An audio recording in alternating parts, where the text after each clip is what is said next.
What's up guys, welcome back to my channel and to today's video where I'm going to be sharing with you another of my absolute favourite traditional Irish recipes. This lovely loaf that you see here is Báirín Brack, Irish tea bread or barmbrack. As Gaeilge, Báirín Brack means speckled bread, and it gets its name because of the speckled appearance of the fruit throughout the bread. There is so much tradition, history and folklore attached to this loaf, which is typically made around Halloween time and is often a precursor to the traditional Irish Christmas cake. And I will leave a recipe to my traditional Irish Christmas cake floating in a card above my head and also in the description box below. So in Ireland, the tradition has been to add things to your bread. For example, the most common one is to add a ring to your loaf wrapped up in a bit of parchment paper, and the person who gets the ring is said to marry within the year. But adding a coin to represent wealth or cloth to represent poverty has fallen away a lot and out of practice in recent years. So now we are left with the tradition of the ring. And in a lot of shop bought bracks, you will have that Báirín Brack ring that everybody will fight over. I really hope that you enjoy making this deliciously rich and decadent fruity Báirín Brack Irish tea cake, barmbrack, whatever you want to call it. And if you do like the video, please don't forget to give it a big thumbs up. Please don't forget to hit subscribe so that you don't miss any more of my videos. And let's get into today's recipe. Okay guys, so starting off straight away, I have 250 grams of raisins and 250 grams of sultanas in a bowl. And this is on day one of your preparation for your brack. You can also see that I have some small pieces of mixed peel here. That's completely optional. You don't have to include it and it wouldn't be part of a traditional recipe. But all I have done is I have stewed some really hot, strong tea in a pot. For this, I used 2 tea bags and 300 milliliters of water. So pop all of that lovely dried fruit into a bowl and pour over your strong, hot tea. Any good Irish tea will work perfectly for this. And essentially what we want to do is let that rest overnight and allow the fruit to soak up all of that lovely liquid.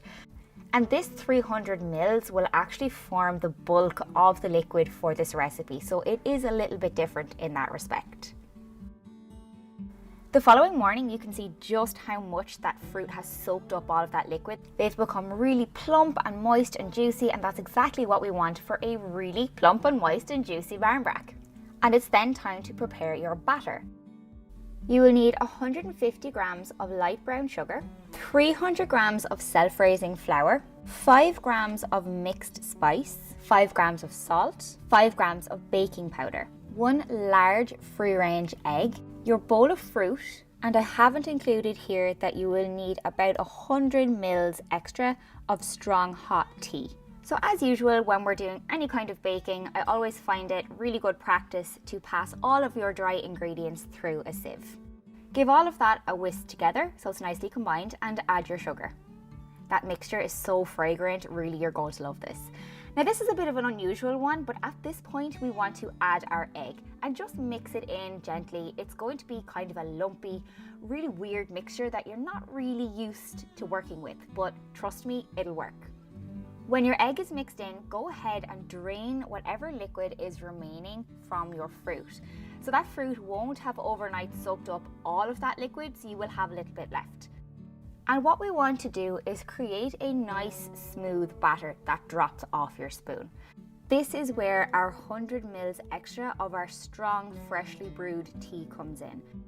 How much of this additional liquid you need to use will depend on how much of that strong tea that your fruit soaked up overnight.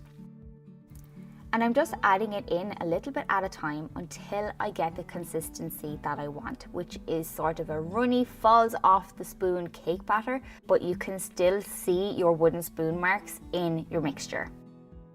At this stage then, we can add in our fruit and just spend a bit of time mixing it in, getting everything really nice and well incorporated. It's quite a dense mixture. A lot of people wouldn't be used to making cakes or breads that are this dense, but just work with it, don't get panicked by it, and make sure everything is really nice and incorporated. So I went ahead and lined a 2-pound loaf tin with some grease-proof paper. This will just allow me to lift the bread out of the tin really nicely after our first 1 hour of baking. I'll get onto that in a second. But all you want to do is spoon your mixture in and make sure you get every little bit of it out of the bowl. We want to make sure we have all of that moisture and goodness locked in.